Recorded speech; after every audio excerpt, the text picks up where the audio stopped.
ನಮಸ್ಕಾರ Karnataka, welcome back to our clothing journey. So ನಾ ಜಲ್ದಿ ರೆಡಿಯಾಗಿ ನಮ್ಮ ಕ್ಲೋತಿಂಗ್ ಟ್ಯಾಗ್ ಮಾಡ್ಸೋದಿತ್ತು, ಅದನ್ನ ಮಾಡ್ಸಕ್ಕೆ ಹೋದೆ.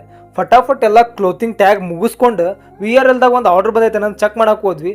ಹೋಗಿ ನೋಡ್ತೀವಿ ಬಂದೇ ಇಲ್ಲ, ಎಲ್ಲಿ ಔಟ್ ಆಯ್ತು. ಮತ್ತೆ ನೆಕ್ಸ್ಟ್ DTTC ಆರ್ಡರ್ ಬಂದಿತ್ತು. ಸೊ ಹೋಗಿ ಅದನ್ನ ರಿಸೀವ್ ಮಾಡ್ಕೊಂಡು ಅನ್ಬಾಕ್ಸ್ ಮಾಡಿದ್ವಿ. ಅನ್ಬಾಕ್ಸ್ ಮಾಡಿದ ಕೂಡಲೇ ಅದ್ರ ನಾವು ಫೋಟೋ ಶೂಟ್ ಮಾಡ್ಬೇಕಂತ ಇದ್ವಿ. ನೋಡ್ರಿ ಹೆಂಗಾಗೈತೆ ಅಂತ.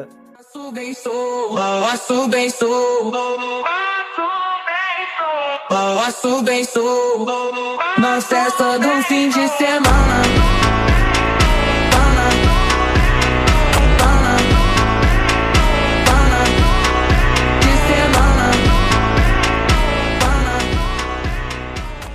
ಎಲ್ಲ ಫೋಟೋ ಶೂಟು ವಿಡಿಯೋಗ್ರಫಿ ಮುಗಿಸ್ಕೊಂಡು ಒಂದು ಆರ್ಡರ್ ಇತ್ತು. ಸೊ ಅದನ್ನು ಪ್ರಿಂಟ್ ಹಾಕಿ ಪ್ಯಾಕ್ ಎಲ್ಲ ಮಾಡಿಕೊಂಡು ಡೆಲಿವರಿ ಮಾಡಿದ್ವಿ. So that's it for today. Do follow ಕ್ಲೋತ್ಸಿ.